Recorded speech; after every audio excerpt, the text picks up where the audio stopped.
Alright, it's me again. Thank you very much for tuning in for the next video in the two so far that we've used to make this puppet theatre.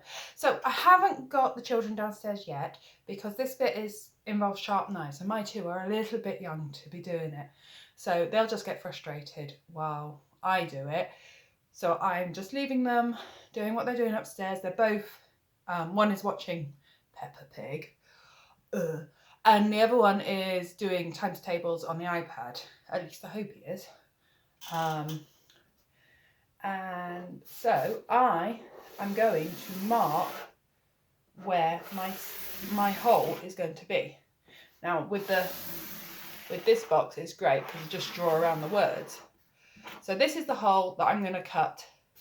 This is the hole that I'm going to cut for the puppet theatre stage per se. I mean, hopefully I'll make it a bit straighter than that, but you know, like I said, it's all about having fun. It's not about perfection. I am then going to cut 2 more holes in each side, and that will be where we can post our puppets. We'll also cut the flaps off the top of the box, and the box will stand this way up and we can drop our puppets in the top if we so desire. So we'll be able to put our hands through here to get the puppets in at the sides. We'll be able to drop things in the top, and we'll be able to put scenery along the top on the top as well when we come to making that. I'm just going to pause the video while I cut the holes so that you don't get bored watching me, and then I will talk about what we're going to do after that, and then I'll go and get the kids. Guys are big. Hello! So the kids have now come down to join me, so you can hear them much.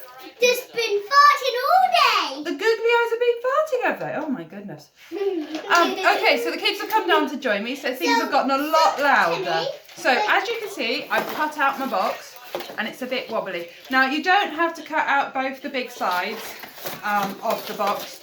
That's only if you're going to attempt to do both types of puppet theatre in the one box, which I'm doing. Oh, thank you, Alice. So, and you see the sharp knife is why I did not want the children helping me cut it out just now, but it is by far the easiest way to cut holes in the middle, is just sort of stab it and work around. Now I'm going to do another bit that I don't particularly want the children actively involved in, particularly because I'm going to use the hot glue, which you can use PVA. You don't need a hot glue gun to do this craft at all, but it's just quicker because it dries fast. So I have used the flaps of the thing to make some what they call some extra strips of cardboard, basically to reinforce the top bit, which is a bit wobbly. You're making a monster. Okay, you are a monster. I'm not. Oh, are you lovely? Yeah. Okay. So these 3 go here. Those 3 go there.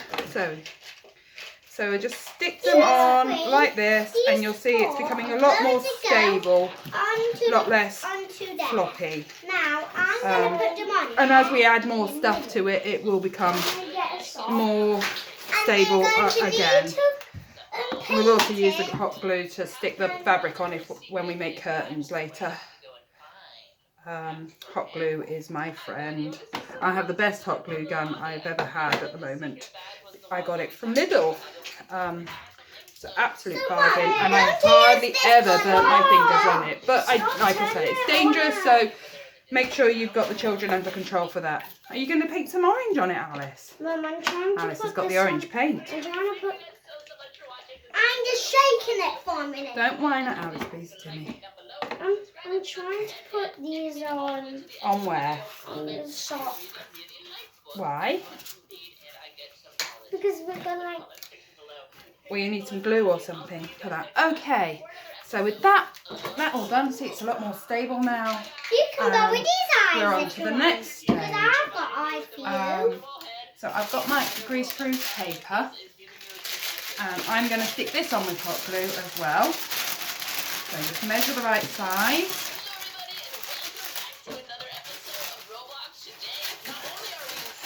Cut it.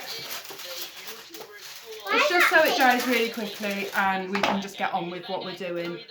So hot glue, it's not a requirement. PVA will work just as well as hot glue. Mom. Oh, look at that. Mommy. Yes, my darling. Why is hot glue hot? Why is hot glue hot? Hot glue is hot because you heat it up so that it... Oh, have I cut the wrong side? No. Perfectly good. Is that perfectly good? Am Yes. I perfectly good? Now we can do our There we puppet go. theatre, but I need Okay. to shape this a little bit more Yeah, so that we can do, and then best way to find mice and men. and then like Made it slightly too small, but that's fine. We can sort that out later. So now we have the lightbox side of the puppet So theatre Mum, we're going installed. to I'll use trim all that off. colours to And what you paint do the is box you darken the into room halves, and you shine a light yellow behind, and then you'll be and able to see the shadow of the puppet This coming colour. through. So there is the first bit We're of going our to puppet use theatre three colours. completed. Now it's So time to get the now paint we're sorted going to- and the decoration of the puppet theatre sorted. And I'm gonna pause again and come back to you with the children actually doing some actual stuff for it. Mum, can you Okay. send it into Alice? You're supposed to not hold them. So we've decided, like on my father's, stop whining, Alice. Like on my father's, who is a stage designer, models, we're going to paint the inside of the box black, so that when our scenery goes in there, it looks really striking. So we're painting the inside of our box black. I think it's going to need a couple of coats on the red, and then we're going to paint the outside. I'm going to finish this section of the video here, and then and start another one in a minute when we've got a bit further on with our project. I hope this is being helpful. We'll see you in a bit.